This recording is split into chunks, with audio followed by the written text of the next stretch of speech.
কি আছিল এটা হাত আছিল এটা সে আছিল কি আছিল এটা সে আৰু এটা হাত আছিল হাতেটো লাউতে খাই দিলে এতিয়া তুমি মোক কোৱাচোন কালি যে তোমাক মই শিকাইছিলো এ ফৰ কি এ ফৰ কি হয় আপেল আপেল বি ফৰ কল বি ফৰ কি B for dog C for cat. D for dog kenuka kore aru kete kenuka kore meow kore E for ki hoy E for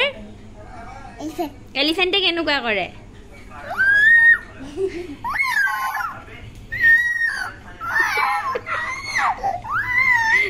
F for ki hoy fish माने की मछली मछली हेनु गाना करे मछली कोत থাকে কোৱাচোন পানী থাকে এ এটা যে মছলিৰ যে গান আছিল মছলি জল কি রানী হে গাই দিয়াচোন मछली की रानी है ये बार गुआ पानी है তাৰছত खाना खाना मछली ये